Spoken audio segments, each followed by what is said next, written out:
জানিয়ে দিব এই মুহূর্তে আমাদের হাতে এসেছে বাংলাদেশের গুরুত্বপূর্ণ আপডেট সংবাদের শিরোনাম। শুরুতেই থাকছে আওয়ামী লীগের বিষয়ে ডক্টর ইউনূসকে যা বললেন মার্কিন ৫ কংগ্রেসম্যান। এবারে জানিয়ে দিব মগবাজার ফ্লাইওভার থেকে বোমা নিক্ষেপ, নিহত ১। আরও থাকছে তারেক রহমানের স্বদেশ প্রত্যাবর্তন, নিরাপত্তায় থাকছে কয়েক স্তরে।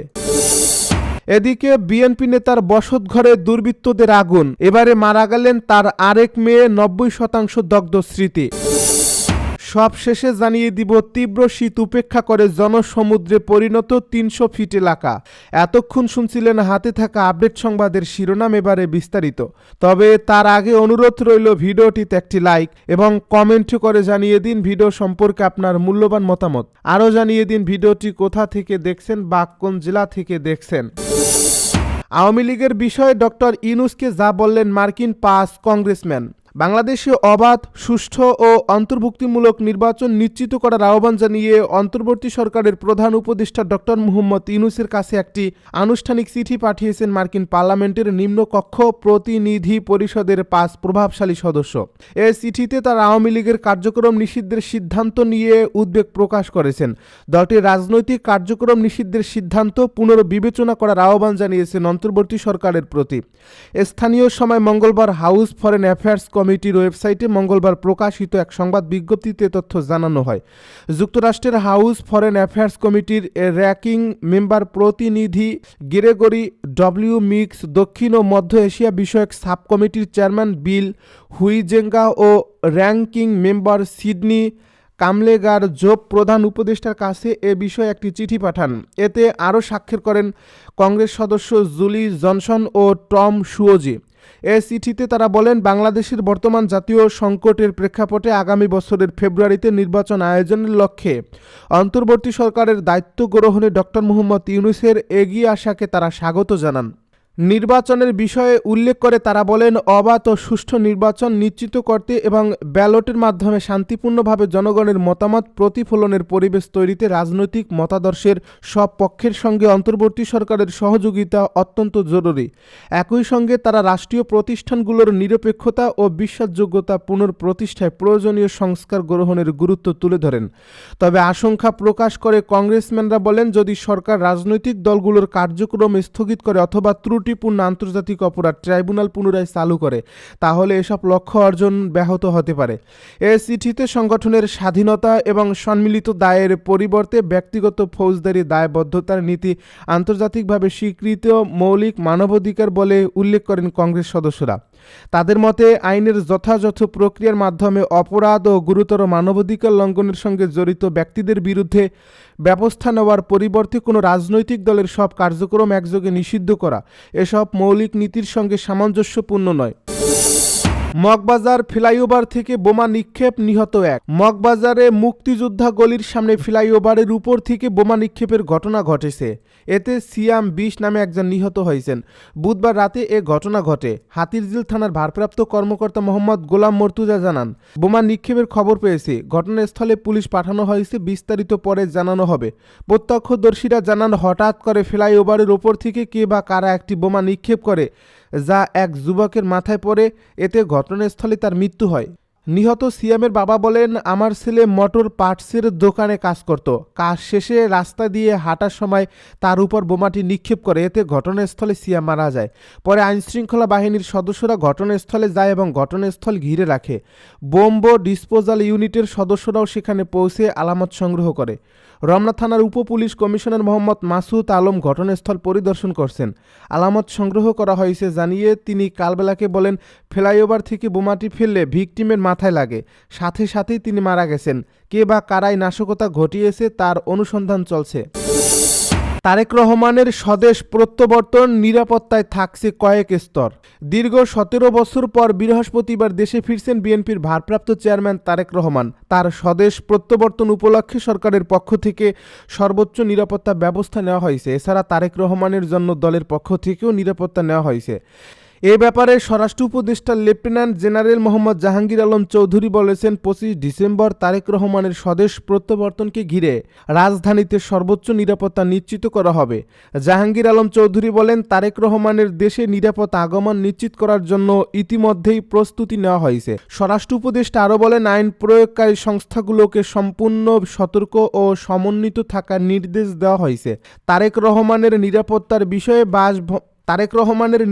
বিষয়ে বাসসের সঙ্গে আলাপকালে পুলিশের মহাপরিদর্শক মোহাম্মদ বাহারুল আলম বলেন, বিএনপির ভারপ্রাপ্ত চেয়ারম্যান তারেক রহমান একজন গুরুত্বপূর্ণ ব্যক্তি। তার সুরক্ষায় সর্বোচ্চ নিরাপত্তা ব্যবস্থা নেওয়া হয়েছে। আইনশৃঙ্খলা রক্ষাকারী বাহিনীর সদস্যরা পোশাকে ও সাদা পোশাকে মোতায়েন থাকবেন।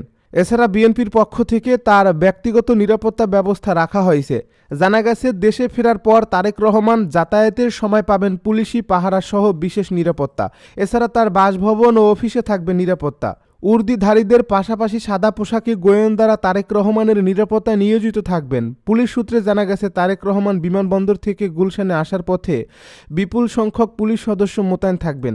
এছাড়া নিরাপত্তায় মাঠে থাকবেন ঢাকা মহানগর পুলিশের সোয়াট টিমের সদস্যরা। ডিএমপি সূত্রে জানা গেছে, তারেক রহমানের স্বদেশ প্রত্যাবর্তনের দিন ঢাকা মহানগর জুড়ে সর্বোচ্চ নিরাপত্তা ব্যবস্থা গ্রহণ করা হবে। জানা গেছে, তারেক রহমান হযরত শাহজালাল আন্তর্জাতিক বিমানবন্দরে পা রাখার পর তাকে বহনকারী গাড়ির আগে পিছে পুলিশ প্রোটেকশন দেবে ঢাকা মহানগর পুলিশ। ইউনিফর্মধারী পুলিশের পাশাপাশি সাদা পোশাকেও ছদ্মবেশে গোয়েন্দারা তারেক রহমানের নিরাপত্তার দিকটি দেখভাল করবেন। জানা যায়, তারেক রহমান বিমানবন্দর থেকে গুলশানে আসার পথে কয়েক হাজার পুলিশ সদস্য মোতায়েন করার সিদ্ধান্ত নেওয়া হয়েছে। এছাড়াও ওই দিন তার নিরাপত্তা উপলক্ষে মাঠে থাকবে ঢাকা মহানগর পুলিশের সোয়াট টিম, বোম ডিসপোজাল ইউনিটের সদস্যরা। তার বাসা ও অফিস ডগ স্কোয়াড দিয়ে সুইপিংয়ের মাধ্যমে নিরাপত্তার দায়িত্ব নেবে পুলিশ। বিএনপি নেতার বসতঘরে দুর্বৃত্তের আগুন, মারা গেলেন 90% দগ্ধ স্মৃতি। লক্ষ্মীপুরে বিএনপি নেতার বসতঘরে দুর্বৃত্তদের আগুনে শিশু শিক্ষার্থী আয়েশা আক্তার বিনতির পর এবার মারা গেলেন তার বড় বোন সালমা আক্তার স্মৃতিও। আগুনে শরীরের 90% দগ্ধ হয়ে স্মৃতি আইসিইউতে ভর্তি ছিলেন। বুধবার রাতে জাতীয় বার্ন ও প্লাস্টিক সার্জারি ইউনিটের আইসিইউতে চিকিৎসাধীন অবস্থায় তিনি মারা যান। রাত 1টার দিকে লক্ষ্মীপুরের অতিরিক্ত পুলিশ সুপার হোসাইন মোহাম্মদ রায়হান কাজেমি বিষয়টি নিশ্চিত করেছেন। স্মৃতি সদর উপজেলার ভবানীগঞ্জ ইউনিয়ন বিএনপির সহ সাংগঠনিক সম্পাদক ব্যবসায়ী বেলাল হোসেনের মেয়ে। বেলাল নিজেও আগুনে দগ্ধ হন। অভিযোগ রয়েছে, 19 ডিসেম্বর রাতে ভবানীগঞ্জের চরমনসা গ্রামের সুতারগুপ্তা এলাকায় দুর্বৃত্তরা বাইরে থেকে দরজায় তালা লাগিয়ে পেট্রোল ঢেলে বিএনপি নেতা বেলালের বসতঘরে আগুন লাগিয়ে দেয়। এতে আগুনে পুড়ে ঘর, আসবাবপত্রসহ তার ছোট মেয়ে আয়েশা মারা যায়। আগুনে বেলাল সহ তার বড় মেয়ে স্মৃতি, মেজ মেয়ে 8ম শ্রেণী পড়ুয়া সাইমা আক্তার বিথি দগ্ধ হন। এর মধ্যে বেলাল লক্ষ্মীপুর সদর হাসপাতালে ভর্তি থেকে চিকিৎসা নিয়েছে। স্মৃতি ও বিথিকে জাতীয় বার্ন ও প্লাস্টিক সার্জারি ইউনিটে দেওয়া হয়। আগুনে স্মৃতির শরীরের 90% ও বিথির 2% শরীর দগ্ধ হয়। বিথিকে চিকিৎসা শেষে হাসপাতালে ভর্তির পর দিনই ছাড় দেওয়া হয়। তবে স্মৃতি আইসিইউতে মৃত্যুর সঙ্গে পাঞ্জা লড়ছিলেন। অবশেষে মৃত্যুর কাছে হেরে গেলেন তিনি। একদিকে মঙ্গলবার রাতে বিএনপি নেতা বেলাল বাদী হয়ে অজ্ঞাতদের আসামি করে সদর মডেল থানায় মামলা দায়ের করেন। ঘটনার পর থেকেই পুলিশ ঘটনাটি তদন্ত কাজ করছেন। পুলিশ ঘটনাস্থল থেকে 3টি তালা উদ্ধার করছে। এর মধ্যে 2টি তালা লক ও একটি খোলা অবস্থায় পাওয়া গেছে। তবে পেট্রোল ঢেলে আগুন লাগানোর আলামত পাওয়া যায়নি বলে জানিয়েছে পুলিশ। তীব্র শীত উপেক্ষা করে জনসমুদ্রে পরিণত 300 ফিট এলাকা। বিএনপির ভারপ্রাপ্ত চেয়ারম্যান তারেক রহমানের দেশে ফেরা উপলক্ষে গণসংবর্ধনার আয়োজন করছে দলটি। রাজধানীর 36 জুলাই এক্সপ্রেসওয়ে অর্থাৎ 300 ফিট এলাকায় এই আয়োজনের প্রস্তুতি হিসেবে মঞ্চ তৈরির কার্যক্রম সম্পন্ন হয়েছে। তীব্র শীত উপেক্ষা করে সংবর্ধনা স্থল জনতার স্রোতে পরিণত হয়েছে। বৃহস্পতিবার ভোরেই পরিপূর্ণ হয়েছে মঞ্চ এলাকা। অনেক নেতাকর্মী খোলা আকাশের নিচেই রাত কাটিয়েছেন। এখনও বিভিন্ন এলাকা থেকে নেতাকর্মীরা আসছেন। প্রায় 17 বছর পর বৃহস্পতিবার দুপুরে লন্ডন থেকে দেশে ফিরছেন তারেক রহমান। তার স্বদেশ প্রত্যাবর্তনকে স্মরণীয় করে তুলতে এবং রাজকীয় সংবর্ধনা দিতে এ মঞ্চ নির্মাণ করা হয়েছে। তার আগমন উপলক্ষে রাজধানী সহ বিভিন্ন জেলা থেকে নেতাকর্মীরা সংবর্ধনা স্থলে উপস্থিত হতে শুরু করছেন। স্লোগান, প্ল্যাকার্ড ও উচ্ছ্বাসে পুরো মঞ্চ এলাকাকে উৎসবমুখর পরিবেশে পরিণত করছে। বুধবার সকাল থেকেই মঞ্চের শেষ মুহূর্তের কাজ ও সজ্জার প্রস্তুতি প্রায় সম্পন্ন হয়েছে। সরেজমিনে দেখা গেছে ব্যানার, পতাকা, তোরণ ও আলোকসজ্জায় সাজানো মঞ্চ এলাকা পরিদর্শনে নেতাকর্মীরা হাজির হচ্ছেন। অনেকেই আগের রাত থেকেই অবস্থান নিয়েছেন। নিরাপত্তা নিশ্চিত করতে মঞ্চ ও আশপাশের এলাকায় পুলিশের পাশাপাশি সেনাবাহিনীর টিমও টহল দিচ্ছে। সংশ্লিষ্ট সূত্র জানায়, সার্বিক নিরাপত্তা ব্যবস্থায় ঝুঁকিমুক্ত পরিবেশ নিশ্চিত করতে সমন্বিতভাবে কাজ চলছে। সরেজমিনে গিয়ে দেখা যায়, বিশ্ব রোড মোড় থেকে পূর্বাচলমুখী সড়কের উত্তর অংশে দক্ষিণমুখী করে বাঁশ ও কাঠ দিয়ে তৈরি হয়েছে 48 ফুট বাই 36 ফুটের বিশাল মঞ্চ। এখন অপেক্ষা শুধু তারেক রহমানের আগমনের। আরও দেখা গেছে 48 বাই 36 ফুট আকারের বিশাল মঞ্চে বসানো হয়েছে এলইডি স্ক্রিন।